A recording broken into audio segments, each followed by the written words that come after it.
जय हिंद साथियों, आप सभी का स्वागत करता हूं आप सभी के अपने चैनल टारगेट सिलेक्शन में। साथियों, एसएससी एमटीएस 2024 के एग्जाम के लिए अगर आपने इस वीडियो में एंट्री की है और अपने एग्जाम से पहले आपने इस वीडियो में एंट्री की है तो आपकी वाकई में किस्मत बहुत अच्छी है कि आपकी नजर इस वीडियो पर पड़ी, क्योंकि आज की इस वीडियो में साथियों मैं आपको जो क्वेश्चंस करवाने वाला हूं हूबहू आपको साथियों एग्जाम में आपके दिखेंगे। यानी कि आप अगर अपनी शिफ्ट में साथियों ये समझ लीजिए पास होना चाहते हैं, 80% आप सवालों को बिल्कुल सही करना चाहते हैं तो इस पूरी क्लास को एंड तक देखिएगा। क्यों? क्योंकि मैंने साथियों बिल्कुल एग्जाम के लेवल यानी कि जैसा आपका एग्जाम आएगा वैसे ही क्वेश्चन साथियों तैयार किए, क्योंकि समय आपके पास अब नहीं है तो वही आपको दूंगा, वही आपको पढ़ाऊंगा जो एग्जाम में आपको देखने को मिलेगा। सबसे पहले साथियों जीएस के हम लोग देखेंगे 25 सवाल जैसे आपके एग्जाम में आएंगे। उसके अलावा साथियों इंग्लिश की अगर बात करें 25 क्वेश्चन जैसे आपके एग्जाम में आएंगे।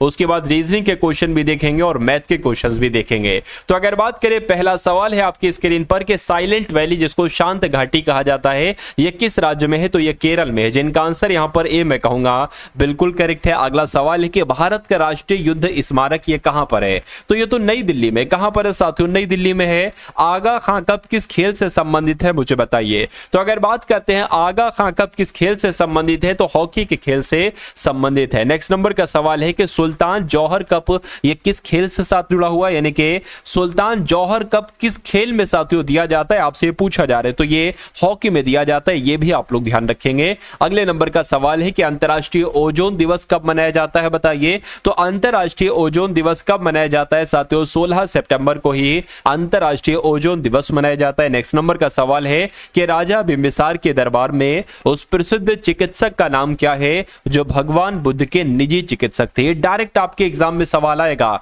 और ये डायरेक्ट अगर सवाल आपको देखने को मिल जाए तो जीवक आपको लगा देना है आंसर। नेक्स्ट नंबर का सवाल है कि पारसी धर्म के संस्थापक कौन है मुझे बताइए। तो पारसी धर्म के संस्थापक की जब हम बात करते हैं साथियों आप लोग ध्यान रखेंगे जरथुस्त्र हैं। कौन है साथियों? जरथुस्त्र नाम आप लोग ध्यान रखेंगे, यही पारसी धर्म के संस्थापक है। कहीं कहीं पर साथियों नाम थोड़ा सा चेंज हो जाता है, ठीक है। इसी के तरीके का अगर नाम आता है तो आपको वही चयन करना है। देखिए जैन-अवेस्ता ये किस पवित्र धार्मिक ग्रंथ है, यानी कि किस धर्म का ये ग्रंथ है? तो मैं कहूंगा ये तो पारसी धर्म का ग्रंथ है, यानी कि पारसियों का ग्रंथ है जिसका नाम है जैन-अवेस्ता। अगले नंबर का सवाल है कि स्वतंत्रता की पहली चिंगारी किसने प्रज्वलित की थी जिसकी वजह से 1857 के विद्रोह की शुरुआत हुई थी? तो किसने ये काम किया था? ये काम मंगल पांडे ने किया था, इसलिए राइट आंसर आपका जिनका ऑप्शन नंबर सी के साथ है मैं कहूंगा आंसर आपका बिल्कुल करेक्ट। अगला सवाल है कि लखनऊ में 1857 के विद्रोह का नेतृत्व किसके द्वारा किया गया था बताइए। तो किसके द्वारा किया गया था? जिनका भी आंसर जो लोग भी यहां पर ऑप्शन नंबर बी के साथ है मैं कहूंगा आंसर आपका बिल्कुल करेक्ट है। अगला सवाल देखिए कि निम्नलिखित में से किस स्थान की ऊंचाई सबसे अधिक है बताइए। अब इन चार ऑप्शन आपको दे रखे हैं साथियों, पटना, कोलकाता, रानीखेत, मुरादाबाद। किसकी ऊंचाई सबसे अधिक है? तो मैं कहूंगा रानीखेत की ऊंचाई सबसे अधिक है। सही जवाब आपका सी के साथ। भारत और श्रीलंका को अलग करने वाली जल राशि कौन सी? सवाल बहुत आपके एग्जाम में पूछा जाता है तो आप लोग ध्यान रखेंगे साथियों पाक जल संधि आपका बिल्कुल सही जवाब हो जाता है। उसके बाद देखिए नेक्स्ट नंबर का सवाल है कि भारत के किस शहर को पूर्व का एथेंस कहा जाता है? यानी कि पूर्व का एथेंस किसको कहा जाता है? तो आप लोग ध्यान रखेंगे मदुरै की जब हम बात करते हैं मदुरै को ही साथियों पूर्व का एथेंस कहा जाता है। जिनका आंसर जो लोग भी यहां पर ऑप्शन नंबर सी के साथ हैं मैं कहूंगा बिल्कुल करेक्ट है। तो अगर आप वाकई में सीरियस हैं कि एसएससी एमटीएस एग्जाम को साथियों आपको पास करना ही करना है तो साथियों एसएससी एमटीएस की अगर बात करें तो एसएससी एमटीएस 2024 एग्जाम के लिए आपको 10 मॉडल पेपर दिए जा रहे हैं। ये 10 मॉडल पेपर की अगर बात करते हैं साथ तो इसमें हर एक चीज कवर है, यानी कि जो भी अभी तक क्वेश्चंस आ चुके हैं जो आपके एक्सपेक्टेड क्वेश्चन बनते हैं साथियों वो हर चीज इसमें साथियों कंप्लीट है, ठीक है ना। तो मैं कह सकता हूं अगर इन 10 मॉडल पेपर को लगा के आप अपने एग्जाम में चले जाते हैं तो तकरीबन मेरा मानना है कि 65 से लेकर 70% पेपर आपका साथियों यही से फंसने वाला है। इसमें सबसे पहले आप लोग देखेंगे जीएस प्लस करंट अफेयर के कितने क्वेश्चन, 25 क्वेश्चन जैसे इस बार आपके एग्जाम में पूछे जाएंगे।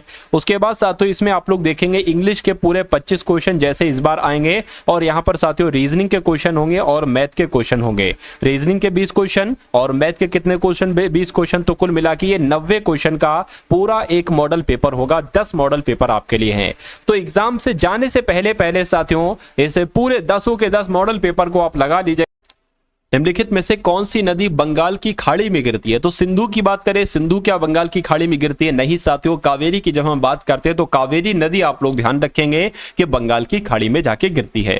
नेक्स्ट नंबर का सवाल है आपकी स्क्रीन पर कि निम्नलिखित में से कौन विश्व का सबसे बड़ा डेल्टा है? तो आपको मालूम होना चाहिए जो गंगा ब्रह्मपुत्र का डेल्टा है यह विश्व का सबसे बड़ा डेल्टा है। अगला सवाल देखिए कि भारतीय रेलवे बोर्ड अधिनियम किस वर्ष पास हुआ, मुझे बताइए। यानी कि क्या आपका सही जवाब हो सकता है? तो मैं कहूंगा अगर आपका जवाब 1905 है तो बिल्कुल करेक्ट आपका आंसर है, क्योंकि भारतीय रेलवे बोर्ड अधिनियम 1905 में ही साथियों पास हुआ था। अगला सवाल है राज्यसभा सदस्य का कार्यकाल कितने वर्ष का होता है? तो कितने वर्ष का होता है साथियों? 6 वर्ष का होता है, ये आप लोग ध्यान रखेंगे। उसके बाद देखिए वर्तमान में राज्यसभा में कुल सदस्यों की संख्या कितनी है, बताइए।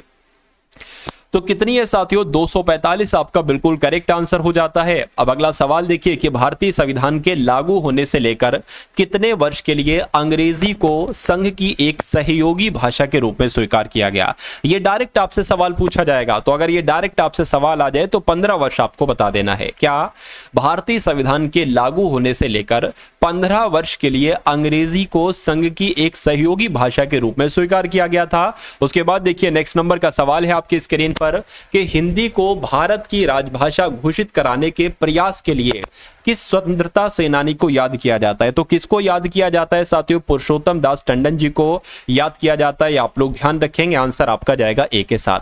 अगले नंबर का सवाल है कि निम्नलिखित में से किस भाषा को केंद्रीय सरकार के द्वारा शास्त्रीय भाषा का दर्जा दिया गया? तो किसकी बात चल रही है साथियों? तमिल भाषा की बात चल रही है। आप लोग ध्यान रखेंगे, तमिल भाषा को केंद्रीय सरकार के द्वारा शास्त्रीय भाषा का दर्जा दिया गया। अगले नंबर का सवाल है कि वैश्विक संपत्ति मूल्य सूचकांक में कौन शीर्ष पर रहा है? करंट अफेयर का सवाल है, ध्यान दीजिएगा। आप लोग ध्यान रखेंगे, मनीला की अगर हम बात करते हैं तो संपत्ति मूल्य सूचकांक में मनीला शीर्ष पर रहा है, टॉप पर रहा है। उसके बाद देखिए हाल ही में होने वाली महिला T20 वर्ल्ड कप में भारतीय टीम का कप्तान किसे बनाया गया है? तो किसे बनाया गया है साथियों? हरमनप्रीत कौर को बनाया गया है। आप लोग ध्यान रखेंगे, राइट आंसर आपका जाएगा ऑप्शन नंबर बी के साथ। नेक्स्ट नंबर का सवाल है कि 24वां मदर टेरेसा अंतरराष्ट्रीय पुरस्कार कहां आयोजित किया गया है? तो कहां पर आयोजित किया गया है साथियों? दुबई में आयोजित किया गया है। ये आप लोग ध्यान रखेंगे, राइट आंसर आपका जाएगा ऑप्शन नंबर सी के साथ। भाई बहुत बढ़िया, वेरी गुड क्लास। साथियों अगर अभी तक आपने इस वीडियो को लाइक नहीं किया तो तुरंत वीडियो को लाइक कर दीजिए,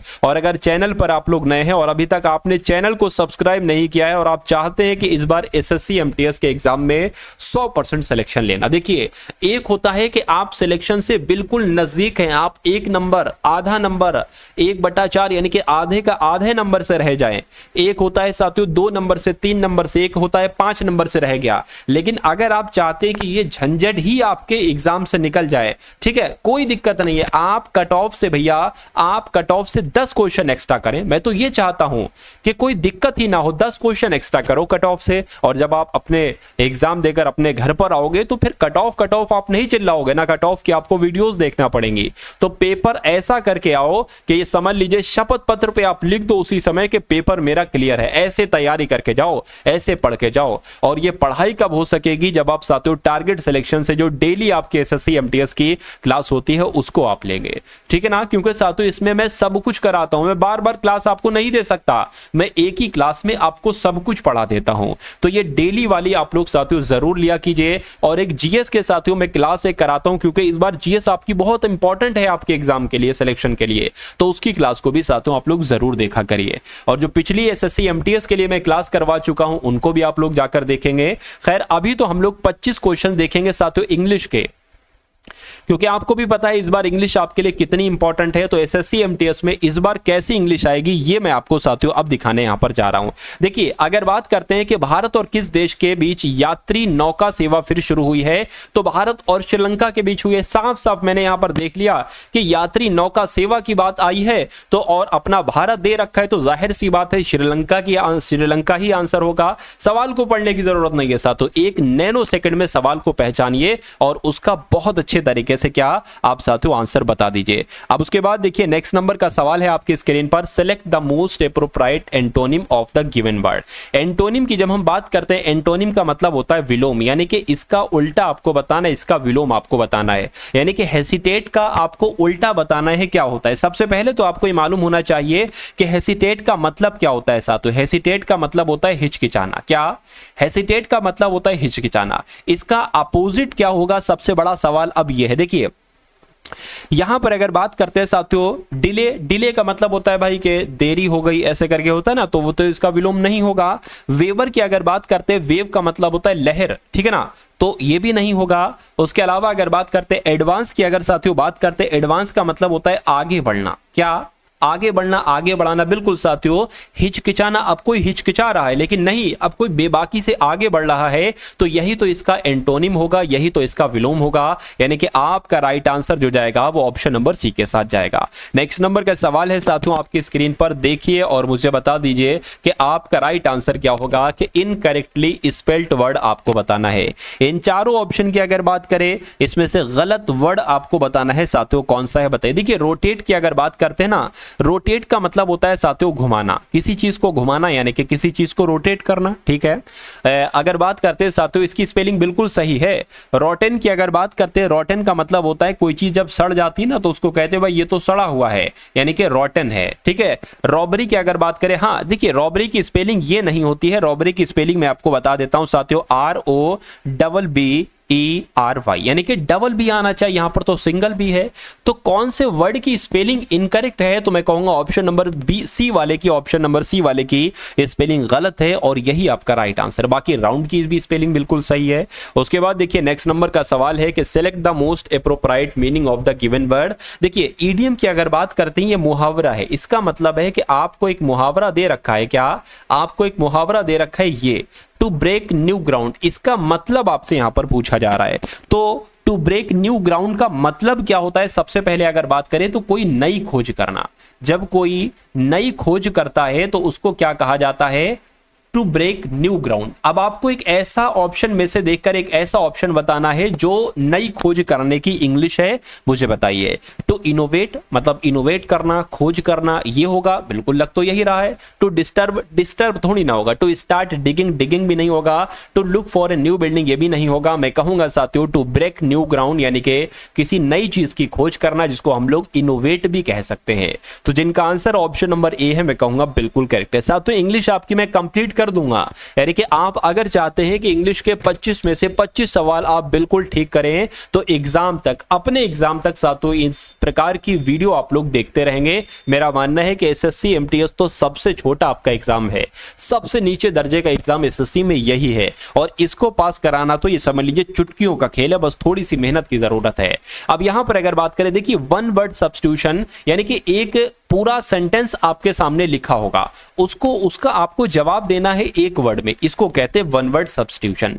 लिखा हुआ है a large number of fish, यानी कि बहुत ढेर सारी फिश हैं, स्विमिंग टुगेदर, जो तैर रही हैं। क्या जो तैर रही हैं, तो यहां पर साथियों ए लार्ज नंबर और फिश कह सकते हैं साथियों मछलियों का समूह। क्या हम लोग कह सकते हैं मछलियों का समूह कह सकते हैं। तो एक ऐसा ऑप्शन बताइए जिसका मतलब होता है मछलियों का समूह। देखिए हर्ड की अगर बात करते हैं, हर्ड का मतलब होता है झुंड, मछलियों को मछलियों का झुंड नहीं कहते हैं साथियों कभी भी, ठीक है ना। अगर बात करते हैं साथियों, देखिए प्राइड की अगर बात करें, ये तो शेरों का समूह हो जाता है, ये तो शेरों का समूह हो जाता है साथियों। अगर गैगल की अगर बात करें तो जो डक्स होती है, डक का समूह एक तरीके से गैगल कहलाया जाता है। लेकिन शोल की जब हम बात करते हैं तो साथियों मछलियों के समूह को क्या कहा जाता है, तो शोल कहा जाता है। इस प्रकार आपका राइट आंसर अगर है ऑप्शन नंबर डी के साथ, तो मैं कहूंगा बिल्कुल करेक्ट आपका आंसर है भाई, बहुत बढ़िया, वेरी गुड क्लास। अगला सवाल है आपकी स्क्रीन पर, देखिए मुझे बताइए। The teacher asked us to write our answer. अब यहां पर खाली जगह है, आपको बताने इस खाली जगह में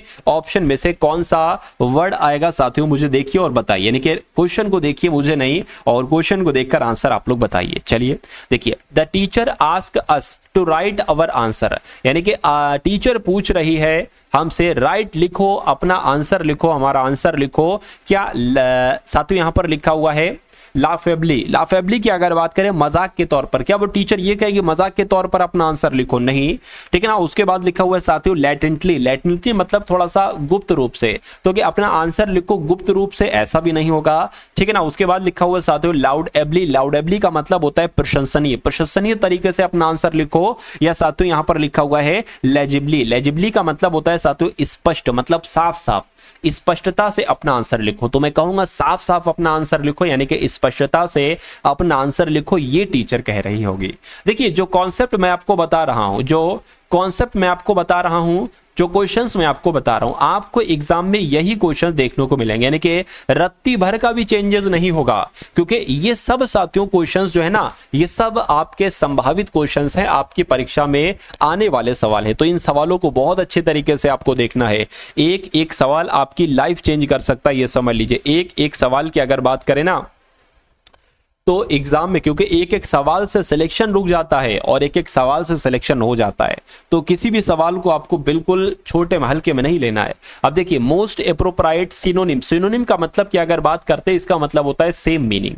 इसके मतलब की अगर बात करें, इसका मतलब होता है साथियों सेम मीनिंग, ठीक है ना। इसका मतलब होता है सेम मीनिंग। तो प्लीड का आपसे पूछा जा रहा है कि सेम मीनिंग यानी कि सिनोनिम क्या हो सकता है। किसी से आप निवेदना करते हैं, क्या करते हैं? किसी से आप रिक्वेस्ट करते हैं, किसी से आप निवेदन करते हैं, तो उसको कहा जाता है प्लीड। क्या कहा जाता है? उसको प्लीड कहा जाता है। यानी कि एक ऐसा ऑप्शन आपको बताना है कि जिसका मतलब होता है निवेदन करना, जिसका मतलब होता है निवेदन करना। तो रिक्वेस्ट का मतलब होता है निवेदन करना, रिप्लाई का मतलब होता है निवेदन करना नहीं, रिपीट का मतलब होता है निवेदन करना नहीं, रिफ्यूज का मतलब होता है निवेदन करना नहीं।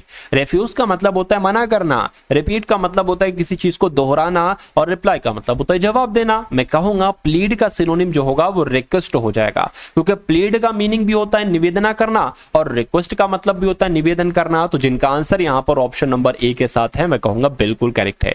साथियों बहुत डीपली मैं आपको इंग्लिश पढ़ा रहा हूं, यानी कि अगर इंग्लिश में आप महारती बनना चाहते हैं तो इस क्लास को देख लीजिएगा अपने एग्जाम तक, ठीक है ना। और अभी तो साथियों रीजनिंग का मजा आपको चखना है, अभी आपको मैथ का मजा चखना है। आपने अभी तो साथियों सिर्फ जीएस का मजा चखा है।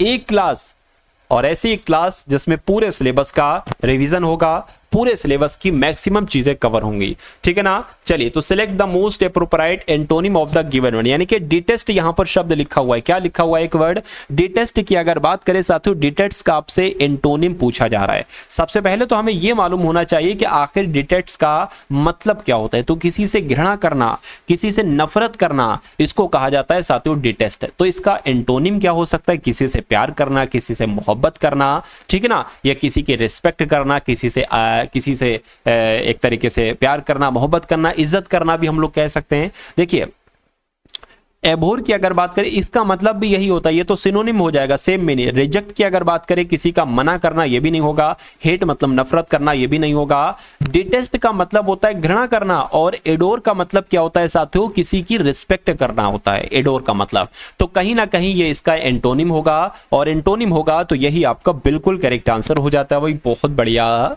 Very good class. अगले नंबर का सवाल है आपकी स्क्रीन पर। साथियों वीडियो को लाइक कर दीजिए, जिन लोगों ने वीडियो को लाइक नहीं किया तो वीडियो को लाइक कर दीजिए, और चैनल पर अगर नए हैं चैनल को सब्सक्राइब कर लीजिए। रेड कलर में लिखा होगा सब्सक्राइब, उसको क्लिक करिए, फिर एक घंटे जैसा निशान आएगा, उस पर क्लिक करके ऑल पर क्लिक कर लीजिएगा। साथियों आपके पास हर एक क्लास का नोटिफिकेशन पहुंच जाएगा। अब यहां पर अगर बात करें select the correctly spelled word, यानी कि आपको बताना है जो 4 वर्ड्स आपके सामने लिखे हुए हैं, इसमें आपको ये बताना है कि कौन से वर्ड की स्पेलिंग बिल्कुल सही लिखी हुई है, मुझे बताइए। चलिए क्या यहां पर साथियों आपका सही जवाब होगा? देखिए अगर हम बात करते हैं यहां पर एक तरीके से चौथे नंबर पर शब्द लिखा हुआ है प्रेसिपिटेशन। प्रेसिपिटेशन की जब हम बात करते हैं साथियों, अब देखिए यहां पर ई नहीं आएगा, यहां पर आई आएगा, आई आएगा। प्रेसिपिटेशन का मतलब होता है कि भाई कोई चीज तेजी लाना, तेजी से काम करना। उसके बाद लिखा हुआ है प्रिकॉशंस। प्रिकॉशंस की अगर बात करते हैं साथियों, यहां पर ए आना चाहिए, यहां पर क्या आना चाहिए? ए आना चाहिए।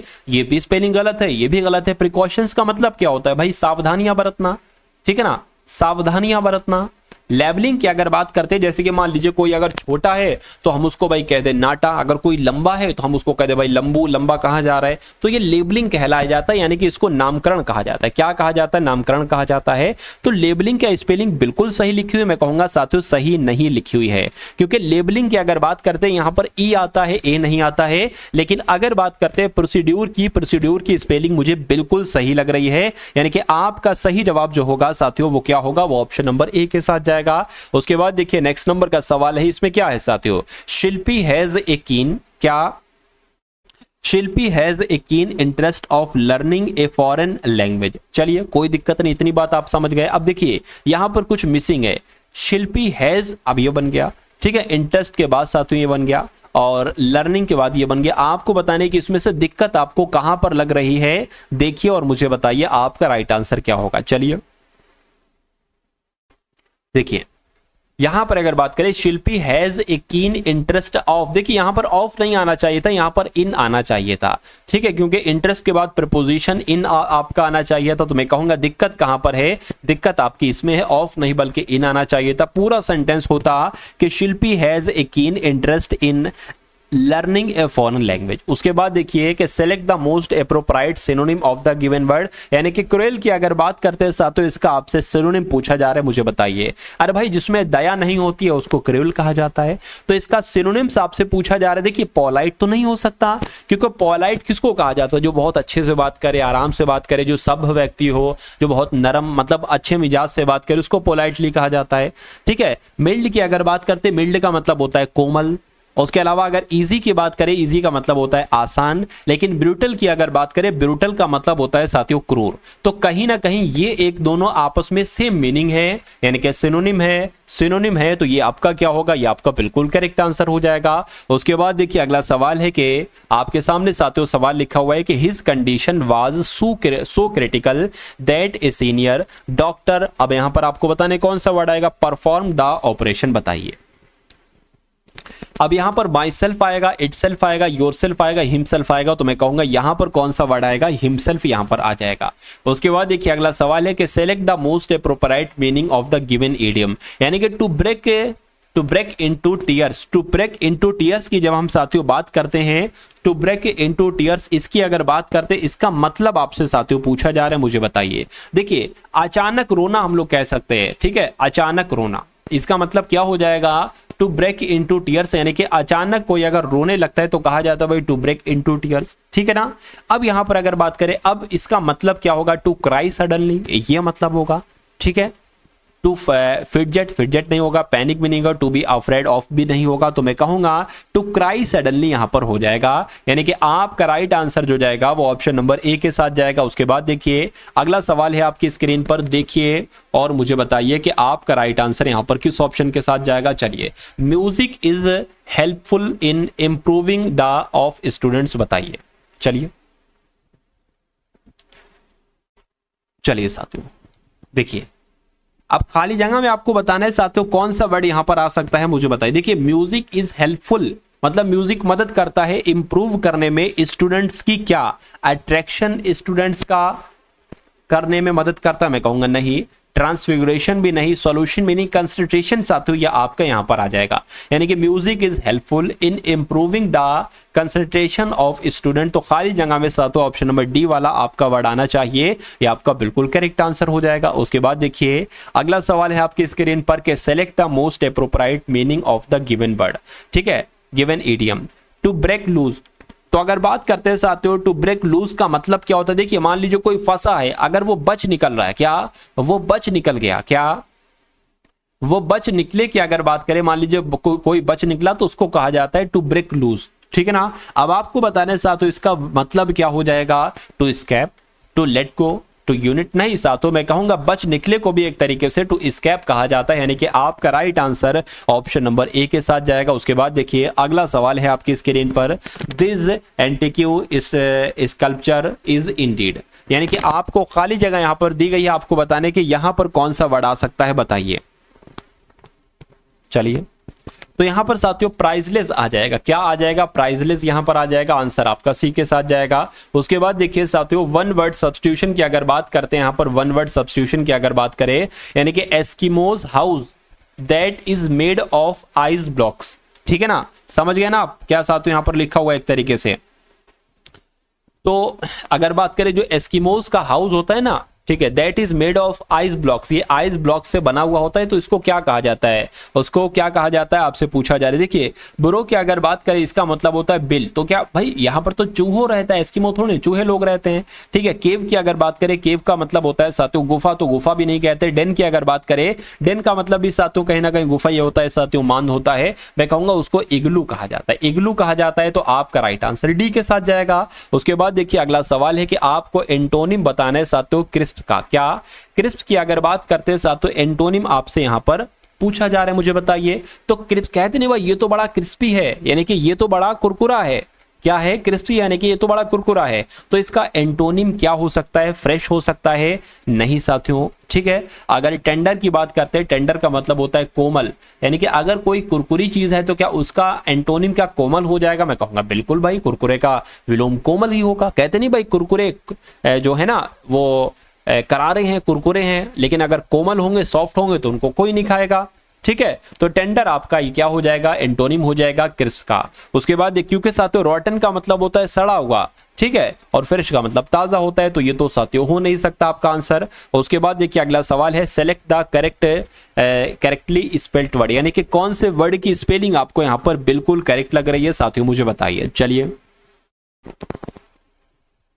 देखिए, इनहेरिटेंस की अगर बात करें तो इनहेरिटेंस का मतलब क्या होता है, विरासत होता है। लेकिन जब मैंने इसकी पूरी इंग्लिश देखी, स्पेलिंग देखी, तो इसमें गलती है। क्या गलती है, ये यहां पर ए आना चाहिए, इनहेरिटेंस होता है। उसके अलावा अगर वेरियर की बात करें, देखिए यहां पर अगर ओ आ जाए ना तो ये पूरी स्पेलिंग बिल्कुल सही हो जाए। और वेरियर का मतलब क्या होता है भाई, योद्धा होता है। क्या योद्धा होता है, ये कुछ नहीं, योद्धा होता है, जैसे कि आप हो। ठीक है, उसके अलावा साथियों यहाँ पर अगर बात करते हैं स्कैवेंज की अगर बात कर, मान लीजिए कोई चीज मांझी जाती है ना, बर्तन मांझे जाते हैं, तो मांझना की अगर बात करें उसको स्कैवेंज कहा जाता है। ब्यूरोक्रेसी की अगर बात करें, देखिए ये गलती है या ये गलती नहीं है, देखिए होना क्या चाहिए, SCAVE आना चाहिए, यानी अब ई आना चाहिए, यहाँ पर ए कर दिया, तो मैं कहूंगा ये तीनों स्पेलिंग गलत है। ब्यूरोक्रेसी की जब हम बात करते हैं तो इसकी स्पेलिंग साथियों बिल्कुल सही है, नौकरशाही इसको कहा जाता है ब्यूरोक्रेसी का।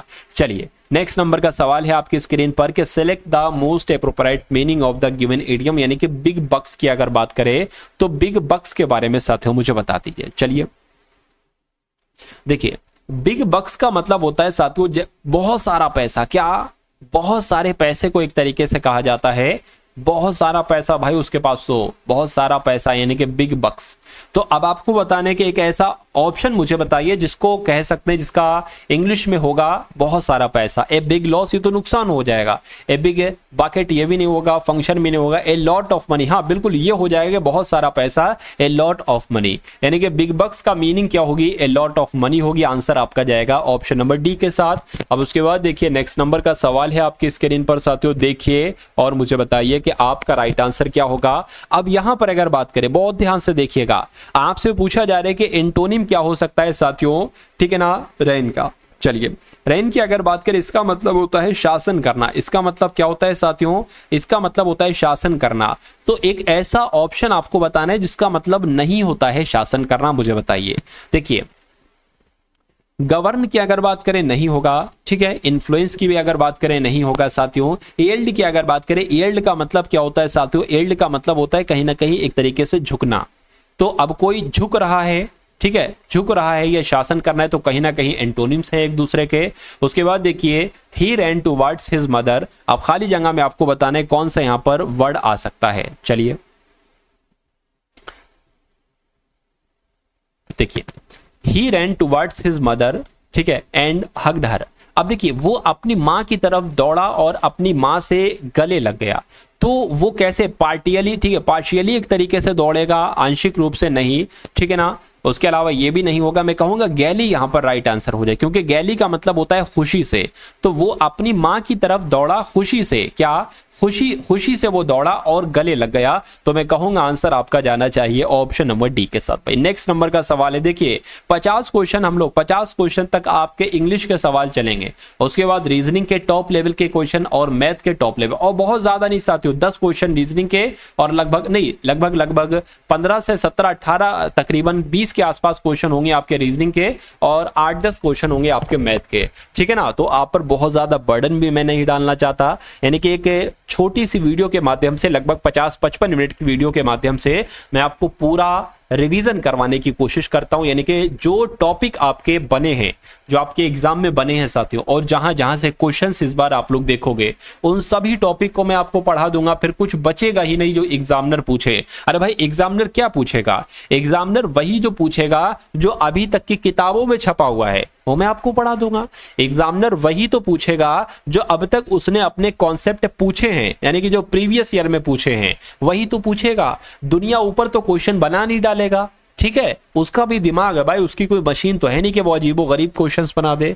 तो इन सभी क्वेश्चन को मैं आपको करवा दूंगा, उससे बाहर आपका पेपर नहीं जाएगा। बस आपको एक ट्रस्ट के साथ इस चैनल से जुड़े रहना है जब तक आपका सिलेक्शन नहीं हो जाता। चलिए, तो चैनल को साथियों तुरंत आप लोग सब्सक्राइब कर दीजिए, बेल आइकन पर क्लिक कर दीजिए। चलिए देखिए, यहां पर अगर बात करें, the laptop that I bought last week works very good, ठीक है ना। अब यहां पर अगर बात करें, आपको बताना है, देखिए अंडरलाइन की बात करें, अंडरलाइन यहां से यहां तक है।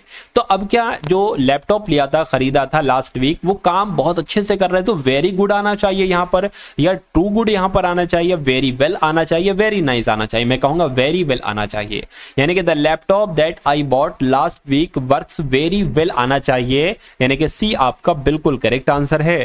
अब उसके बाद देखिए अगला सवाल है कि यहां पर अगर बात करें साथियों, रेवा इज क्या, ठीक है, Reva is one of the Geeta's best friend in the class. अब आपको बताना है गलती कहां पर है, मुझे बताइए। चलिए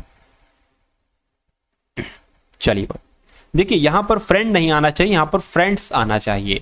तो दिक्कत कहां पर है? यहां पर है, क्योंकि Reva is one of the Geeta's best friends in the class, ये होना चाहिए, ठीक है। तो ये आपका राइट आंसर हो जाएगा, option number B. One word substitution फिर से आपके सामने आ गया है, सर्टेन टू हैपन। क्या?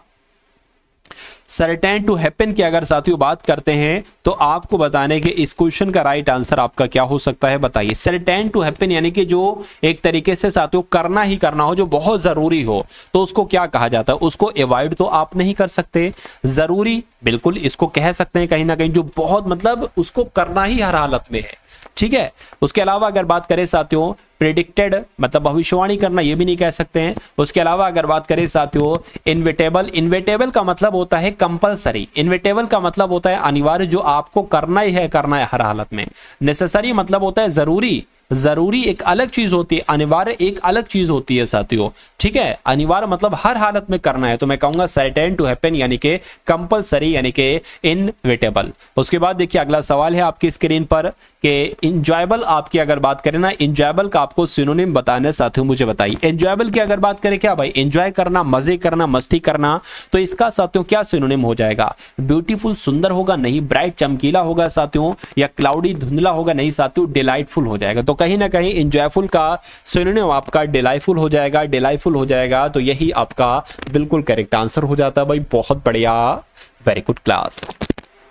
यहां पर अगर बात करें साथियों, आपके सामने जो क्वेश्चंस अब होंगे वो साथियों रीजनिंग के क्वेश्चंस होंगे। तो इन सभी क्वेश्चंस को बहुत अच्छे तरीके से आप लोग देखिएगा, क्योंकि एग्जाम में आपके यही क्वेश्चंस आपको दिखेंगे, यही कॉन्सेप्ट दिखेंगे।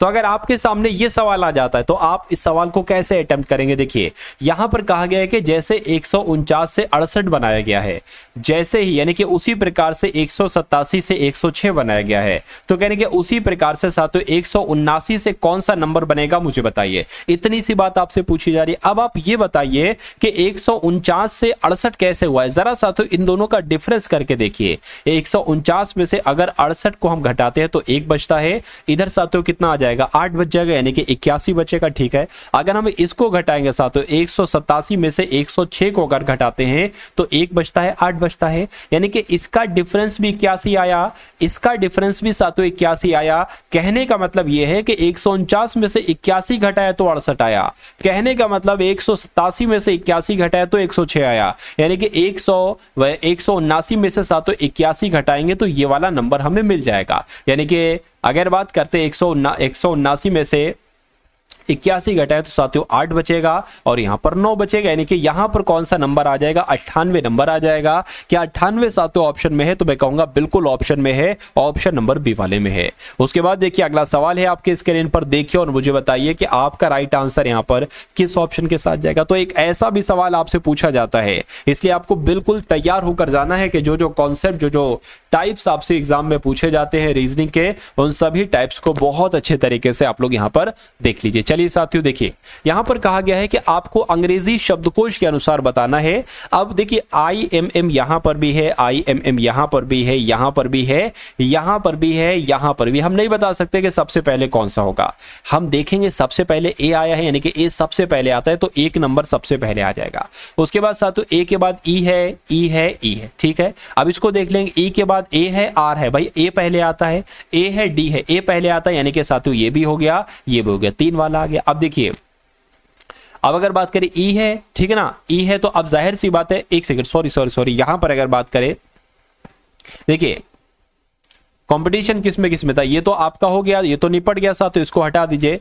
अब यहां पर अगर बात करते हैं साथियों, आपका ये आपका IMM ई है और IMM ई है, ये डी है और ये ए है, तो ए वाला पहले आएगा, उसके बाद डी वाला आएगा, यानी कि अब 5 आ जाएगा और उसके बाद साथियों यहाँ पर क्या आ जाएगा, एक तरीके से आर आ जाएगा, यानी कि 4 यहाँ पर आ गया। बचा क्या, 2 बचा, 2 यहाँ पर, यानी कि 135-42 कहाँ पर लिखा हुआ है, 135-42 आपका ऑप्शन नंबर सी में लिखा हुआ है। तो ये आपका बिल्कुल करेक्ट आंसर हो जाता है भाई, बहुत बढ़िया, वेरी गुड क्लास। अब उसके बाद देखेंगे नेक्स्ट नंबर का सवाल है आपकी स्क्रीन पर, देखिए कह रहे कि प्लस का अर्थ है भाग, और प्लस का अर्थ क्या है साथियों, प्लस का अर्थ यहाँ पर भाग है और माइनस का अर्थ प्लस बताया गया है, ठीक है। माइनस का अर्थ क्या बताया गया है, माइनस का अर्थ प्लस है और गुणा का अर्थ माइनस, गुणा का अर्थ माइनस है, भाग का अर्थ क्या है, भाग का अर्थ साथियों गुणा है। तो आपको अब बताना यह है, देखिए अब जैसे कि यहाँ पर गुणा लिखा हुआ है, गुणा लिखा हुआ है, ठीक है। गुणा का मतलब क्या है, गुणा किधर गया, गुणा किधर गया, गुणा का अर्थ क्या, गुणा का अर्थ माइनस है, तो यहां पर माइनस आ जाएगा, हमने बड़ा सा माइनस बना लिया, ठीक है। माइनस लिखा हुआ है, माइनस का अर्थ क्या है, प्लस है, तो इसको हम साथियों प्लस बना लेंगे। और भाग है, भाग का अर्थ किधर गया, भाग का अर्थ गुणा है, तो यहां पर ये आपका गुणा हो जाएगा, ठीक है ना। प्लस है और प्लस का अर्थ क्या है साथियों, प्लस का अर्थ भाग है, तो इसको हम क्या कर लेंगे, इसको हम साथियों भाग के रूप में बदल लेंगे। चलिए ये माइनस है, माइनस का अर्थ क्या है, माइनस का अर्थ प्लस है, तो ये प्लस बना लिया। भाग है, भाग का अर्थ क्या है, भाग का अर्थ गुणा है, तो ये आपका साथियों गुणा हो गया। इतनी बात आपको समझ में आ गई, बिल्कुल समझ में आ गई। अब देखिए यहां पर अगर बात करें, अब अगर बात करें 22 में से 15 जाएगा तो 7 बचेगा, बिल्कुल 7 बचेगा, प्लस 9 एकम 9 कितना हो जाएगा, 9 हो जाएगा, ठीक है ना। और ये ब्रैकेट में साथियों बंद हो जाएगा। अब अगर बात करें, देखिए 2 + 2 भाग यहां पर आ जाएगा, 2 + 2 4 हो जाएगा और यहां पर गुणा क्या हो जाएगा, 2 आ जाएगा गुणा में। इतनी बात आपको समझ में आ गई, चलिए कोई दिक्कत नहीं। उसके बाद देखिए साथियों कि 7 और 9 मिलकर कितना हो जाएगा, 16 हो जाएगा, ठीक है। 16 और ये आपका भाग 4 आ जाएगा, ठीक है ना, भाग 4 आ जाए और गुणा 2 आ जाएगा। इसको अगर करेंगे तो 4 चौक 16, यानी कि 4 गुणा 2 आ जाएगा, कितना होता है, 8 होता है। 8 कौन से ऑप्शन में साथियों, ऑप्शन नंबर दूसरे वाले में है, बी वाले में है, तो ये आपका बिल्कुल करेक्ट आंसर हो जाता है। उसके बाद देखिए नेक्स्ट नंबर का सवाल है आपके सामने कि भेड़ का संबंध मेमने से है, तो हिरण का संबंध साथियों किससे होगा, मुझे बता दीजिए फटाफट आंसर क्या होगा। देखिए भेड़ के बच्चे को मेमना कहा जाता है, क्या भेड़ के बच्चे को मेमना कहा जाता है, तो हिरण के बच्चे को क्या कहा जाता है, हिरण के बच्चे को फॉन कहा जाता है। क्या कहा जाता है साथियों, फोन कहा जाता है। इसलिए आंसर यहां पर जिनका भी ऑप्शन नंबर ए है, मैं कहूंगा आंसर आपका बिल्कुल करेक्ट है। उसके बाद देखिए नेक्स्ट नंबर का सवाल है, क्या लिखा हुआ है, 243 से 162 हुआ है और 162 से कितना हुआ है, 108 हुआ है। अब आपको बताने कि 108 के बाद यहां पर कौन सा नंबर आएगा और उसके बाद 48 आना चाहिए और उसके बाद 32 ही आना चाहिए। देखिए अगर हम साथियों 243 की, मुझे ऐसा लग रहा है कि भाग यहां पर कराई गई है 1.5 से, भाग कराई गई है 1.5 से, तो यहां पर 162 है। एक बार इसको देख लेंगे, 243 भाग कितना, 1.5, यानी कि 1.5। देखिए अब पॉइंट हटाएंगे तो यहां पर 0 बढ़ जाएगा, 5 से अगर कट करें 5 × 15 हो जाएगा, 5 चौक आपका 20 हो जाएगा, 4 जाएगा 43 हो जाएगा, 5 अट्ठे आपका 40 हो जाएगा, 3 जाएगा 30 हो जाएगा, 5 छंग 30 हो जाएगा, 3 एकम 3, 3 जंग 18, 3 दूना 6, बिल्कुल साथियों 1.5 से भाग की 162 आ गया। अब क्या 162 की भी अगर 1.5 से भाग करते हैं तो कितना आता है, तो क्या साथियों 108 आता है, जरा देख लीजिए। देखिए पॉइंट है, पॉइंट हटाया, 0 बढ़ा लिया साथियों, 5 × 15 हो जाएगा, 5 × 15 हो जाएगा, 5 दूना 10 हो जाएगा, 5 चौक 20 हो जाएगा, 3 एकम 3 हो जाएगा, 3 सत्ते 21, 3 अट्ठे 24 हो जाएगा। बिल्कुल साथियों 108 आ गया, यानी कि अब हम कह सकते हैं 108 की भाग अगर हम 1.5 से कराएं तो हमें आंसर मिल जाएगा। 0 पॉइंट हटाया, 0 बढ़ाया, ठीक है, 5 तियां 15 हो गया, 5 दूना 10 हो गया, 5 एकम 5 हो गया, 5 छंग 30 हो गया, 3 सत्ते 21, 3 दूना आपका कितना हो गया 6 हो गया, यानी कि यहाँ पर 72 नंबर आएगा। और 72 कौन से ऑप्शन में है? ऑप्शन नंबर बी वाले में है। तो ये क्या होगा? यही तो आपका बिल्कुल करेक्ट आंसर हो जाएगा। उसके बाद देखिए नेक्स्ट नंबर का सवाल है आपकी स्क्रीन पर, देखिए और मुझे बताइए कि यहाँ पर अब आपका राइट आंसर साथियों किस ऑप्शन के साथ जाएगा। चलिए देखिए, कुछ नहीं करना है साथियों, इसमें GZIM है और उसके बाद 4 लेटर आए हैं, HBFI आया है। तो उसके बाद यहां पर जो 4 लेटर आएंगे वो कौन कौन से 4 लेटर होंगे, और उनके बाद JFZA ही आना चाहिए और उसके बाद KHWW ही आना चाहिए। अब देखिए यहां पर अगर बात करें साथियों, G से H हुआ है, ये G से H हुआ यानी कि यहां पर 1 बड़ा है, Z से B हुआ है, मैं कह सकता हूं कितना साथियों बड़ा है, मैं कहूंगा 2 बड़ा है यहां पर, ठीक है। तो पहले 1 बढ़ाया गया, फिर साथियों 2 बढ़ाया गया। I से F हुआ है, I होता है 9 पर, F होता है 6 पर, यानी कि 3 घटाया गया है उसके बाद, और M होता है 13 पर और ये I होता है 4 पर, यानी कि अब 4 घटा दिया गया। तो क्या यही यहां पर लगेगा? एक बार इसमें भी आप देख लें कि क्या यही लॉजिक लग रहा है। देखिए J से K हुआ है 1 बड़ा है, J 10 पर होता है, K 11 पर होता है, F 6 पर होता है, H 8 पर होता है, 2 बड़ा, Z 26 पर होता है, W 23 पर होता है, 3 घटा, और यहां पर भी 3 घटा। यानी कि हम कह सकते हैं कि H में 1 जोड़ेंगे तो हमें पहला वाला लेटर मिल जाएगा यानी कि I मिल जाएगा। B में साथियों 2 जोड़ेंगे, B में अगर 2 जोड़ेंगे तो जाहिर सी बात है D आ जाएगा। F में अब आपको 3 घटाना है, F होता है 6 पर, 3 पर आ जाएगा C, और I में आपको साथियों 4 घटाना है तो क्या आ जाएगा? 5 आ जाएगा, 5 आ जाएगा, 5 पर होता है E। तो IDCE कहां पर लिखा हुआ है? IDCE ऑप्शन नंबर सी में लिखा हुआ है। तो जिनका पहले ही आंसर आ चुका है ऑप्शन नंबर सी, तो मैं कहूंगा कि आंसर आपका जो है वो बिल्कुल करेक्ट। भाई बहुत बढ़िया, वेरी गुड क्लास। चलिए अब उसके बाद देखिए नेक्स्ट नंबर का सवाल है आपकी स्क्रीन पर, देखिए और मुझे बताइए कि आपका यहां पर जवाब साथियों क्या हो सकता है। देखिए क्वेश्चन बहुत शानदार है, क्वेश्चन बहुत शानदार है। लिखा हुआ है, क्या लिखा हुआ है, एक सेकेंड, हाँ, अगर बात करते हैं क्वेश्चन की साथियों, बिंदु ए बिंदु बी के 26 मीटर दक्षिण में है। क्या कहा गया है साथियों कि बिंदु बी के, यानी कि बिंदु बी के 26 मीटर दक्षिण में कौन है? दक्षिण में साथियों ए है, ये कहां पर कहा गया है। उसके बाद कहा गया है कि बिंदु सी बिंदु बी के 13 मीटर उत्तर में है। तो बिंदु बी का पूरब किधर होगा? बिंदु बी का पूरब इधर हो जाएगा और ये 13 मीटर इधर को है, ठीक है। कौन है? सी है, तो सी साथियों यहां पर आ जाएगा। उसके बाद कहा गया है कि बिंदु सी जो है ना ये डी के 39 मीटर उत्तर में है, यानी कि अगर बात करें डी, मान लीजिए हमें यहीं पर तो मानना पड़ेगा, तभी तो ये साथियों डी का उत्तर होगा ये, और कितने मीटर है? 39 मीटर है। इतनी बात आपको समझ में आ गई। उसके बाद कहने के बिंदु डी बिंदु ई के, ठीक है ना, बिंदु ई के 14 मीटर पश्चिम में है। तो अगर बात करें साथियों, ठीक है, बिंदु ई को हम यहीं पर तो मानेंगे, ठीक है। बिंदु ई के क्या कहा गया? बिंदु ई के 14 मीटर पश्चिम में डी है। बिंदु ई के 14 मीटर साथियों पश्चिम में कौन है? डी है। चलिए उसके बाद कहने के बिंदु एफ जो है ना ये ई के 13 मीटर उत्तर में है। तो अगर बात करें साथियों यहां पर, अगर बात करें, देखिए 13 मीटर मान लेते हैं यहां तक हो जाता है, तो यहां पर क्या हो जाएगा? यहां पर आपका F हो जाएगा। इतनी बात आपको समझ में आ गई? बिल्कुल समझ में आ गई, ठीक है ना। उसके बाद अगर बात करते हैं क्या कहा गया है? 13 मीटर उत्तर में, ठीक है। कह रहे कि बिंदु G बिंदु F के 40 मीटर पश्चिम में है। F का 40 मीटर कहां पर होगा? F का 40 मीटर की अगर बात करते हैं साथियों, तकरीबन साथियों कहां तक आ जाएगा? देखिए यहां कहीं आ जाएगा, ऐसे करके मान लेते हैं साथियों जी आपका यहां हो गया, ठीक है ना। 40 मीटर है ना, तो ज्यादा है तो हो सकता है इसको पार निकल जाए, क्योंकि 13 है, ये 14 है, कम है। चलिए कोई दिक्कत नहीं। उसके बाद कह रहे हैं साथियों पश्चिम में हो गया। ये भी कह रहे हैं कि H बिंदु G के उत्तर में है, यानी कि बिंदु G के उत्तर किधर होगा? बिंदु G का उत्तर ये इधर होगा। इधर क्या है साथियों? इधर आपका H है, तो H यहां पर आ गया।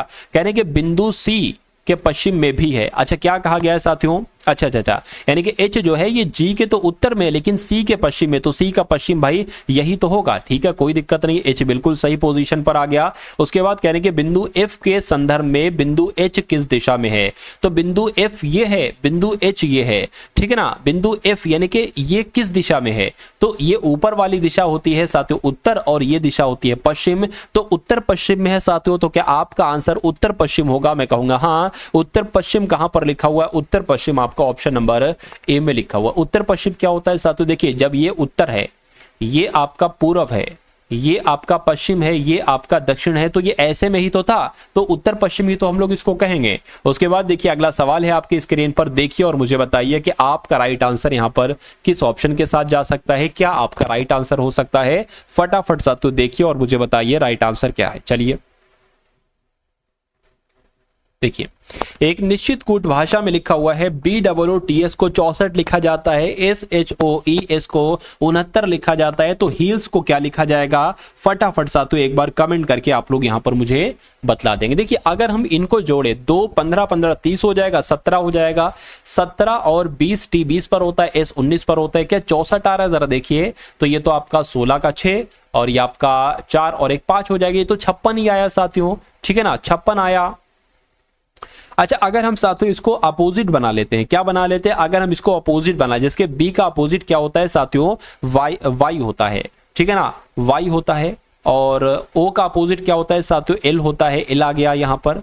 और टी की अगर बात करें ना, टी का अपोजिट क्या होता है साथियों, टी का अपोजिट एस का एच, आई का आर, टी का जी हो जाएगा, ठीक है ना, तो जी यहां पर आ जाएगा, जी आ गया, और एस का क्या हो जाएगा, एस का एच हो जाएगा, तो यहां पर एच आ जाएगा। अब इनको जरा देखो, ये होता है आपका 25 पर, ये होता है 15 पर, एल होता है क्या, एल होता है साथियों 15 पर नहीं 12 पर होता है, 15 पर तो ओ होता है, ठीक है ना, फिर 12 आ जाएगा, फिर आपका जी 7 पर होता है, एच 8 पर होता है। इसको जरा जोड़ो साथियों, कितना आएगा देखो जरा, 12 और 8 20 हो जाएगा, 20 और 7 27 हो जाएगा, यानी कि 27, 25 और 12 कितना होता है, देखिए 7 और 5 12 13 14 हो जाएगा, ठीक है ना, 3 4 5 6 यानी कि 64 आ गया। तो लॉजिक जो हमें समझना था, लॉजिक हम समझ चुके हैं, यानी कि ये बूट से 64 कैसे बना है, इसके अपोजिट लेटर आपको लिखना है और उनको जोड़ देना है, आपको साथियों आंसर मिल जाएगा, ठीक है ना, समझ गए आप। चलिए अब अगर बात करते हैं साथियों, हम आंसर तक पहुंचेंगे। देखिए एच का अपोजिट क्या होता है, ये आपको साथियों मालूम होना चाहिए। एच का अपोजिट क्या होता है,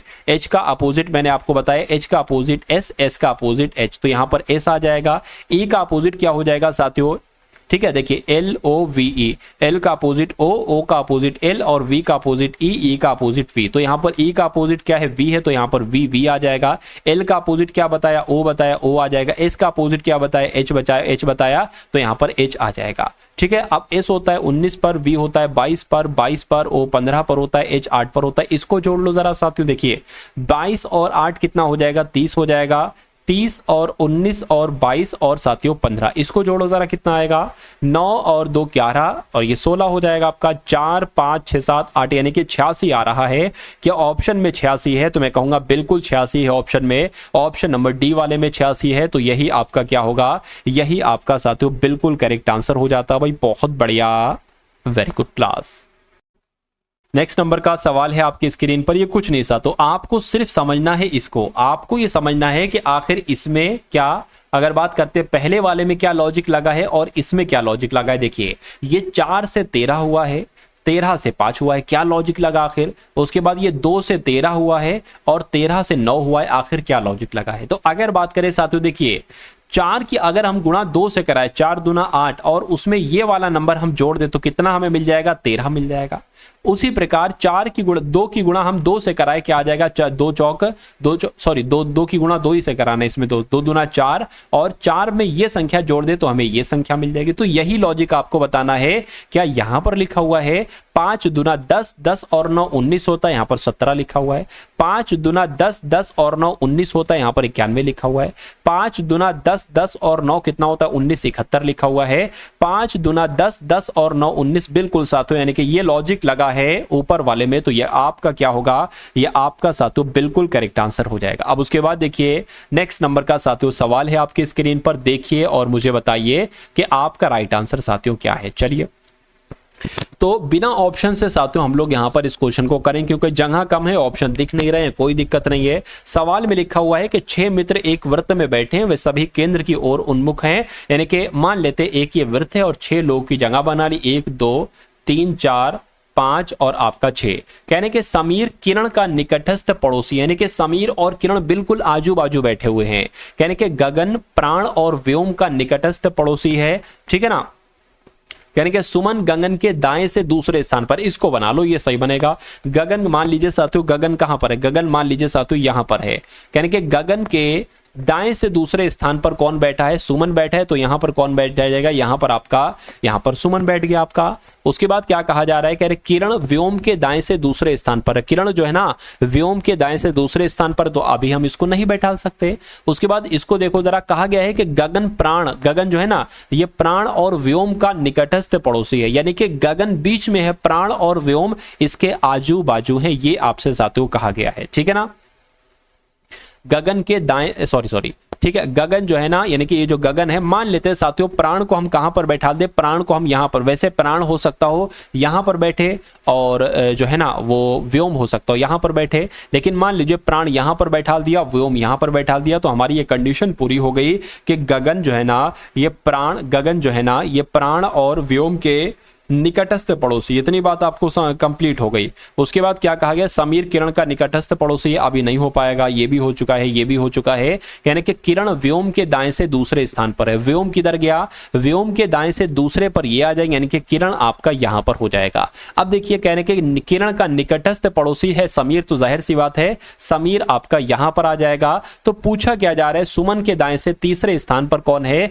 सुमन के दाएं से तीसरे स्थान पर कौन है, 1 2 3 प्राण है, तो प्राण आपका क्या होगा साथियों, प्राण आपका बिल्कुल करेक्ट आंसर हो जाएगा, जिनका आंसर यहां पर ऑप्शन नंबर सी मैं कहूंगा बिल्कुल करेक्ट है। उसके बाद देखिए साथियों नेक्स्ट नंबर का सवाल है आपकी स्क्रीन पर। यहां पर अगर बात करें कि एक निश्चित गुट भाषा में BRANCH को क्या लिखा जाता है, DUCK लिखा जाता है। उसी प्रकार उसी लॉजिक के अकॉर्डिंग CARBON को EDTEQQ लिखा जाता है। तो आपसे पूछा जा रहा है कि DRIVEN को क्या लिखा जा सकता है, ऑप्शन में से आपको देखकर बताना है। देखिए सबसे पहले आपको ये लॉजिक मालूम करना पड़ेगा कि आखिर यहां पर ये BRA से DUC हो कैसे क्या है। तो अगर बात करें, देखिए यहां पर अगर बात करें ये आपका कितने पर होता है BR, ये आपका साथियों 2 पर होता है, ये आपका 18 पर होता है, ये 1 पर होता है, ये 14 पर होता है, ये 3 पर होता है, ये 8 पर होता है। ठीक है, अब 2 से यहां पर देखिए ये 4 पर होता है आपका, ये U 21 पर होता है, C 3 पर होता है, Q 17 पर होता है, E 5 पर होता है, K 11 पर होता है। अब 2 से यहां पर 4 हुआ यानी कि +2 बड़ा है। उसी प्रकार 18 से यहां पर 18 से साथियों यहाँ पर कितना हुआ, 18 से यहाँ पर साथियों कितना 21 हो गया है, यानी कि कितना बड़ा है, 3 प्लस हुआ है। ठीक है, 3 प्लस हुआ है, ये 1 है, यानी कि A है, A से C हुआ है साथियों, कितना प्लस हुआ है, 2 प्लस हुआ है। उसके बाद ये N से N 14 पर होता है, N से क्यों हुआ है 17 हुआ है साथियों, कितना प्लस हुआ है, 3 प्लस हुआ है, यानी कि 2 प्लस 3 प्लस फिर से 2 प्लस फिर से 3 प्लस, ऐसे हो रहा है। तो यहाँ पर भी क्या होगा, यहाँ पर भी पहले 2 प्लस होगा, फिर 3 प्लस होगा, फिर 2, फिर 3, फिर 2, फिर 3, ऐसे करके होगा। तो D के 2 नंबर के बाद साथियों क्या आता है, क्या आता है भाई, F आता है, तो F आ गया। अब यहाँ पर 3 प्लस R में जब 3 प्लस करेंगे तो U आ जाएगा, I में साथियों 2 प्लस करेंगे K आ जाएगा, फिर यहाँ पर साथियों Y आ जाएगा, और फिर यहाँ पर G, और फिर यहाँ पर Q आ जाएगा। तो एक ऐसा ऑप्शन आपको देखना है कि कहां पर लिखा हुआ है, यहाँ पर तो FUKYGQ कहां पर लिखा है, ऑप्शन नंबर बी में लिखा हुआ है। तो ये क्या होगा, यही आपका बिल्कुल करेक्ट आंसर हो जाता है। अब उसके बाद देखिए साथियों नेक्स्ट नंबर का सवाल है आपकी स्क्रीन पर। यहां पर अगर बात करें कि दिए गए समीकरण को सही बनाने के लिए किन 2 चिन्हों को परस्पर बदलना होगा। अगर हमें इस पूरे को कैलकुलेट करके अगर 64 हम लाना चाहते हैं तो क्या हम भाग की जगह पर माइनस, माइनस की जगह पर भाग कर दें, या हम माइनस की जगह पर गुणा, या गुणा की जगह पर माइनस कर दें, या भाग, भाग की जगह पर गुणा, गुणा की जगह पर भाग करते हैं, यानी कि क्या हो सकता है आपका राइट आंसर मुझे बताइए। पहले हम इस वाले को फॉलो करते हैं, यानी कि भाग की जगह पर माइनस, माइनस की जगह पर भाग कर देते हैं, तो ये माइनस है, यहां पर क्या हो जाएगा, भाग हो जाएगा। प्लस से हमें कोई मतलब नहीं, ये भाग है, भाग की जगह पर साथियों माइनस हो जाएगा, गुणा है, गुणा से भी हमें कोई मतलब नहीं। अब इसको कैलकुलेट करिए साथियों, अगर 64 आता है तो ये हमारा आंसर हो जाएगा। देखिए 11/8 हो गया, प्लस आपका 78 हो गया, माइनस 6 की 37 से गुणा कराएंगे, 6 चंग 36, 6 सत्ते 42, 6 तियां 18, और आपका ये 22 हो जाएगा।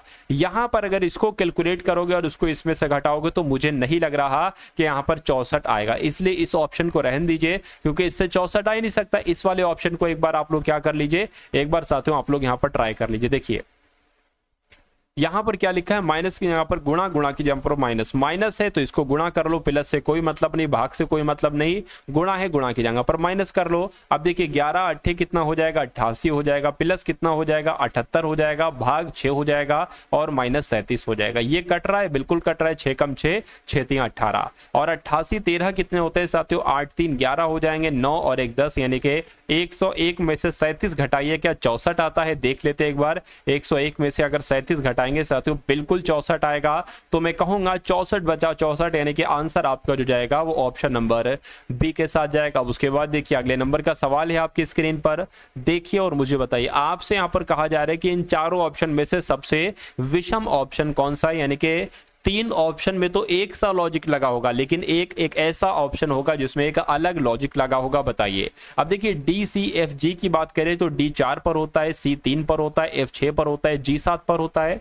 उसी प्रकार एफ की बात करें, एफ 6 पर होता है, ई 5 पर होता है, एच 8 पर होता है, आई 9 पर होता है। इसकी बात करें साथियों एच 8 पर, जी 7 पर, जे 10 पर, के 11 पर होता है। इसकी बात करें जे 10 पर, एच 8 पर, एल 12 पर और एम साथियों 13 पर होता है। अब देखिए यहां पर अगर बात करें ना साथियों, अगर हम यहां पर बात करें 4 से 3 हुआ है, यानी कि 1 घटाया गया है, ठीक है ना, 1 घटाया गया है और यहां पर फिर से 3 प्लस कर दिया गया है और यहां पर 1 प्लस कर दिया गया है। यहां पर अगर बात करें 1 घटाया गया है, क्या साथियों 1 घटाया गया है और फिर से 3 प्लस कर दिया, अरे भाई 5 से 8 हुआ, 3 प्लस हुआ और फिर से 1 प्लस कर दिया गया है, 1 प्लस कर दिया गया, यानी कि जो यहां लॉजिक लगा वही लॉजिक यहां लगा। यहां देखिए 1 घटाया गया है, 3 प्लस किया गया है, 1 प्लस किया गया, यहां भी वही लॉजिक लगा। यहां पर अगर बात करें साथियों 2 घटा दिए गए हैं, तो यहां पर 1 घटाया जा रहा था, यहां पर 2 घटा दिए गए, तो मैं कहूंगा विषम जो ऑप्शन होगा वो ऑप्शन नंबर डी वाला होगा। और अगर आपका आंसर भी यहां पर ऑप्शन नंबर डी है तो मैं कहूंगा कि आपका आंसर साथियों यहां पर क्या होगा, बिल्कुल करेक्ट हो जाता है। इस क्वेश्चन की अगर बात करें साथियों, यदि TERMINAT यानी कि टर्मिनेट्स को क्या लिखा जाता है, JNSFUTFUBO लिखा जाता है। ये क्वेश्चन बहुत शानदार है और एक ऐसा सेम टू सेम कॉन्सेप्ट, क्योंकि ये कॉन्सेप्ट आसान नहीं है, ये कॉन्सेप्ट साथियों कठिन है। इस कॉन्सेप्ट का इसमें क्या कॉन्सेप्ट लगा है, इसमें क्या लॉजिक लगा है, इस बात को पता लगाना कठिन है साथियों। तो जो लॉजिक यहाँ पर कठिन होता है वो भी आपके लिए बहुत इंपॉर्टेंट होता है, क्योंकि उसके ज्यादा चांसेस होते हैं कि वो आपके एग्जाम में है। देखिए यानी कि टर्मिनेट्स को ये लेटर्स में बदला जाता है और TOWERS को XPUTSF लिखा जाता है। आपसे पूछा जा रहा है कि मूवमेंट को साथियों क्या लिखा जाएगा, मुझे बताइए। अगर साथियों इसको हम थोड़ा नीचे यहां पर लिख लें, क्या TER, क्या TERMI, बहुत ध्यान से देखिएगा, MINATES, ठीक है, NATES हो गया। उसी प्रकार इसको लिख ले, क्या लिखा हुआ है साथियों, ध्यान रहे एक के नीचे एक ही आना चाहिए, JNSF आ गया, उसके बाद UTF आ गया, UTF आ गया, UTF के बाद क्या साथियों UBO आ गया, UBO आ गया। अब इसको अगर आप साथियों थोड़ा सा ध्यान लगाकर देखें तो आप क्या पाएंगे, आप ये पाएंगे साथियों, देखिए अगर हम बात करें 1 2 3 4 5 6 7 8 9 10 10 है ना, तो इसको 5 5 में बांटो, 1 2 3 4 5, यानी कि इसमें ये बदल गया साथियों। आप देखिए यहां पर ये T है ना, ये T से U हुआ है, T के बाद U आता है, ये E से F हुआ है, यानी कि E के बाद F आता है, और R के बाद क्या आता है साथियों, R के बाद S आता है, और M के बाद N आता है, I के बाद साथियों J आता है, और इसमें भी यही है, N के बाद O आता है, A के बाद B, T के बाद U, E के बाद F और S के बाद T। तो क्या यहां पर भी यही लॉजिक लगा है, देख लीजिए ये 6 है ना, तो 3 3 में बांट लीजिए, 3 3 में बांट लिया। टी के बाद क्या आता है U, बिल्कुल टी के बाद ओ के बाद क्या आता है P, बिल्कुल। W के बाद क्या आता है साथियों X, बिल्कुल, ठीक है ना। अब यहां पर साथियों S के बाद क्या आता है, S के बाद आपका क्या आ जाएगा T, बिल्कुल। R के बाद S, बिल्कुल। E के बाद साथियों F, बिल्कुल। यानी कि जो लॉजिक है साथियों वो हमारी समझ में आ चुका है। अब हम बहुत आराम से इस क्वेश्चन को साथियों कर डालेंगे। देखिए अब मूवमेंट की अगर बात करें ना, तो मूवमेंट में को साथियों 8 लेटर है यहां पर, तो 4 4 में बांट लीजिए। अब देखिए 1 2 3 4, 1 2 3 4, ठीक है ना। अब देखिए M के बाद साथियों क्या आएगा, अगर बात करें एम के बाद साथियों क्या आ जाएगा, एम के बाद तो एन आता है, ठीक है। ओ के बाद क्या आ जाएगा, ओ के बाद साथियों आपका क्या आ जाएगा, पी आ जाएगा, ठीक है। ई के बाद साथियों क्या आ जाएगा, यू वी डब्ल्यू डब्ल्यू आ जाएगा, और ई के बाद क्या आ जाएगा साथियों, एफ आ जाएगा, ठीक है। अब यहां पर अगर बात करें साथियों टी के बाद क्या आ जाएगा, यू आ जाएगा, तो यहां पर यू हो गया। एन के बाद क्या आ जाएगा, ओ, ई के बाद क्या आ जाएगा, एफ, और एम के बाद क्या आ जाएगा, एन। यानी कि अब आपको सिर्फ इतना काम करना है कि ये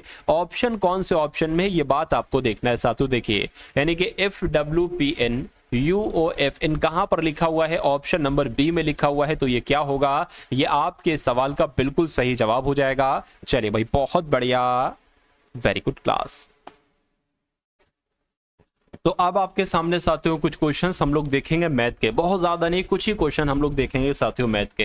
यानी कि आपने सबसे पहले जीएस के पूरे 25 क्वेश्चन देखे, उसके बाद साथियों इंग्लिश के पूरे आपने 25 क्वेश्चन देखे, उसके बाद कुछ क्वेश्चन आपने रीजनिंग के देखे, और अब आप लोग साथियों मैथ के बहुत शानदार क्वेश्चन देखेंगे। तो अगर आप चाहते हैं कि आप एक ऐसी वीडियो डेली लें जिसमें आपका पूरा रिविजन हो जाए, संपूर्ण निचोड़ साथियों आप अगर पढ़ना चाहते हैं एसएससी एमटीएस के लिए, तो मेरा मानना है ये चैनल आपको अभी तक सब्सक्राइब कर देना चाहिए। तो अगर आपने कर दिया है तो बहुत अच्छी बात है, लेकिन अगर नहीं किया है तो मैं मान सकता हूं कि सिलेक्शन से आपको प्यार नहीं है, क्योंकि इसका नाम ही साथियों सिलेक्शन है। तो अगर इसको सब्सक्राइब करोगे तो सिलेक्शन के बहुत नजदीक आप पहुंच जाओगे, इतना नजदीक आप पहुंच जाओगे, इतना नजदीक आप पहुंच जाओगे कि बस आपको एग्जाम देने की देरी होगी। जितना पढ़ाऊं उतना पढ़ लेना, अच्छे तरीके से अपना रिवीजन कर लेना, और फुल कॉन्फिडेंस साथियों में एग्जाम देने चले जाना। ये समझ लीजिए हर एक सवाल आपका इसी क्रम से गुजरा हुआ होगा, वहीं आप लोग वो वहां पर देखेंगे, ठीक है। चलिए खैर, अब इस सवाल की अगर बात करें, देखिए दो क्रमागत संख्याएं इस प्रकार है कि छोटी संख्या का एक चौथाई, यानी कि छोटी संख्या का एक चौथाई बड़ी संख्या के 5वें भाग से 3 अधिक है, तो कहने के बड़ी संख्या क्या होगी। हम दो संख्याएं यहां पर, एक छोटी संख्या है और एक बड़ी संख्या, हम दोनों संख्या बता देंगे, छोटी संख्या भी बता देंगे और साथियों बड़ी संख्या भी बता देंगे, ठीक है ना। चलिए अब यहां पर एक बात कही गई है, दो क्रमागत संख्या है। क्रमागत क्या होती है साथियों, 2 और 3, मान लीजिए छोटी संख्या है, ये बड़ी संख्या है, हो सकता हो साथियों 4 5 हो, ये छोटी संख्या है, बड़ी संख्या। क्रमागत कहा गया है ना, इसका मतलब है साथियों क्रम से मामला होगा यहां पर। अब यहां पर अगर बात करें, यहां पर हमें पता नहीं कि कौन कौन सी 3 4 माने या 4 5 माने, कुछ भी मान, तो आप ऐसा कर सकते हो साथियों, आप क्या मान, आप छोटी संख्या को आप छोटी संख्या को x मान लो, आप छोटी संख्या को x मान लो, और आप बड़ी संख्या को क्या मान लो, x+1 मान लो, क्योंकि क्रमागत संख्याएं यहां पर कहा गया है। चलिए इतनी बात क्लियर हो गई क्या, इतनी बात साथियों आपकी क्लियर हो गई। अब उसके बाद अगर यहां पर हम लोग बात करते, कहा गया है कि छोटी संख्या का एक चौथाई, तो छोटी संख्या का एक चौथाई ऐसे हमने कर लिया, या ये भी कर सकते थे x गुणा 1/4, तो बात तो वही आती, x से कम में x/4। तो छोटी संख्या का एक चौथाई जो है ना, उसके बाद क्या कहा गया है कि बड़ी संख्या के 5वें भाग से 3 अधिक है। तो बड़ी संख्या का 5वें भाग से कितना अधिक है साथियों, ठीक है, बड़ी संख्या के 5वें भाग से जो है ना वो 3 अधिक है। चलिए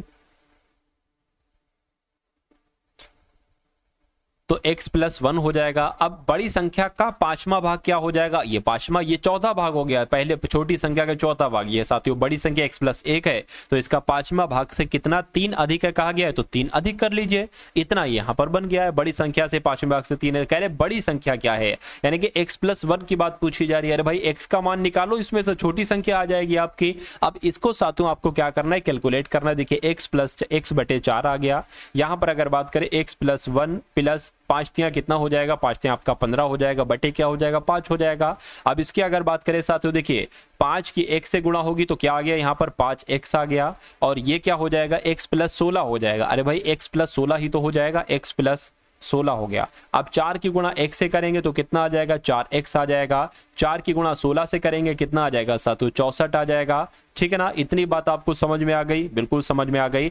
अब 5x माइनस 4x आ जाएगा, बराबर के उधर 4x है तो साथियों इधर को आएगा तो कितना हो जाएगा, माइनस का बराबर कितना हो जाएगा, 64 हो जाएगा। यानी कि x बराबर क्या निकला, x बराबर साथियों 64 निकला।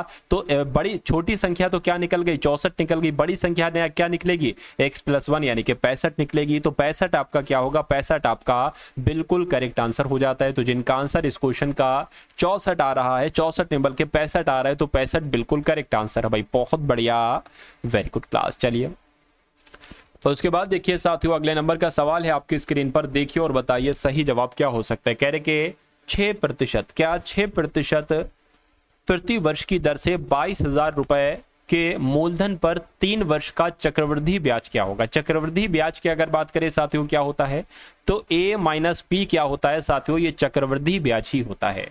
ठीक है ना। हम इसमें कौन सा सूत्र लगाएंगे, पहले हम देखिए साथियों, p का मान हमें पता है, p मूलधन 22,000 है। आप a का मान निकाल लो, दोनों का डिफरेंस कर देना, चक्रवृद्धि ब्याज आपको निकल आएगा। a बराबर 1 प्लस आर बाई 100 की पावर t, ये वाला सूत्र लगा दो। a का मान अभी हम निकाल रहे हैं, p कितना है साथियों 22,000 है, 22,000 हो गया। 1 प्लस r कितना है 6%, 6/100 हो गया। और पावर कितनी आ गई, 3 आ गई। अब देखिए ये 3 हो जाएगा और ये 50 हो जाएगा।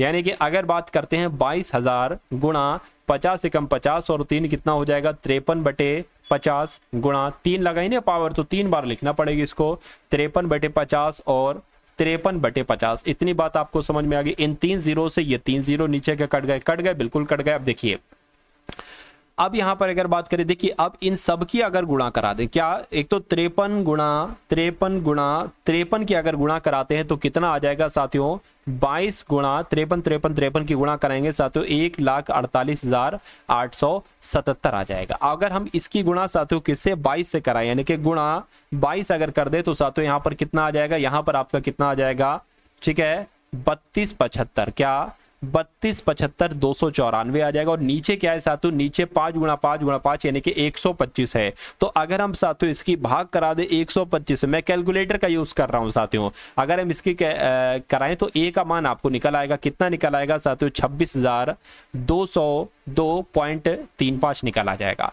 अब p की अगर बात करें, p कितना है साथियों, p आपका 22,000 है, ये आया है तकरीबन 26,202, ये आया है 22,000। मैंने कहा था इन दोनों का डिफरेंस अगर आप करा लोगे तो आपके पास क्या आ जाएगा, आपके पास साथियों चक्रवृद्धि भी आ जाएगा। जो इसमें से 22,000 घटा दीजिए, इसमें से साथियों हम 22,000 घटा देते हैं तो कितना बच रहा है 4200, यानी कि 4202 पॉइंट करके 35 आ रहा है। तो ये आपको देखना है कौन से ऑप्शन में साथियों, ये वाला 4202.35, ये तो ऑप्शन नंबर ए में ही है और ए में है तो ये क्या होगा, यही आपका साथियों बिल्कुल करेक्ट आंसर हो जाता है। भाई बहुत बढ़िया, वेरी गुड क्लास।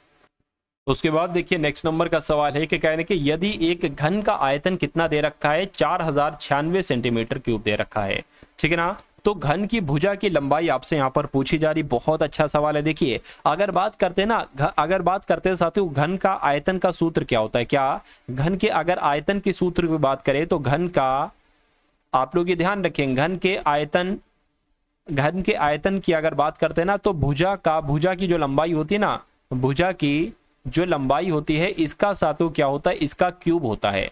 अब घन का आयतन कितना दे रखा है साथियों, 440 यानी कि 4096 कह सकते हैं, 4096 यानी कि ये भुजा की लंबाई मान लीजिए a मान लीजिए और a क्यूब, यानी कि a क्यूब बराबर अगर 4096 है तो a का मान आपसे पूछा जा रहा है, घन की भुजा आपसे यहाँ पर पूछी जा रही है। आप सभी को पता होगा साथियों 4096 की अगर बात करें तो ये 16 का क्यूब है।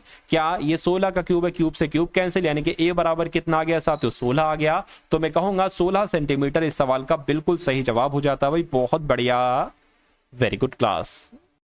36 के कितने धनात्मक गुणनखंड हो सकते हैं आपसे पूछा जा रहा है, बताइए। 4 हो सकते हैं, 6 हो सकते हैं या 9 हो सकते हैं, बताइए। देखिए जब 36 की अगर बात करें या किसी भी संख्या की बात करें, धनात्मक गुणनखंड कितने हो सकते हैं आपसे पूछा जा रहा है।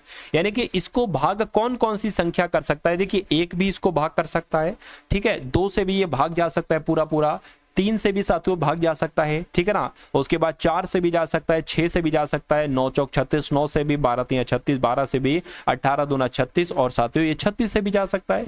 तो कितने इसके धनात्मक गुणनखंड होगा, 1 2 3 4 5 6 7 8 9, यानी कि 9 इसके क्या कहलाएंगे, धनात्मक गुणनखंड कहलाए जाएंगे। और ये क्या होगा, यही आपका साथियों बिल्कुल करेक्ट आंसर हो जाता है। भाई बहुत बढ़िया, वेरी गुड क्लास। तो ये क्लास आपको कैसी लगी साथियों एक बार कमेंट सेक्शन में आप लोग जरूर बताइएगा, ठीक है ना। इस वीडियो के बारे में साथियों अपने बारे में बताइएगा, यानी कि एमटीएस की अगर बात करते हैं, एमटीएस के लिए साथियों इस क्लास में आपने सब कुछ देखा, जो साथियों मैंने तैयार किया, जो आपके एग्जाम में आएगा। तो इस वीडियो को लाइक करके वीडियो को शेयर कीजिएगा। अगर चैनल पर नए हैं चैनल को भी सब्सक्राइब करके बेल आइकन पर क्लिक कीजिएगा। मिलते हैं हम सभी लोग आने वाली वीडियो में। जय हिंद साथियों।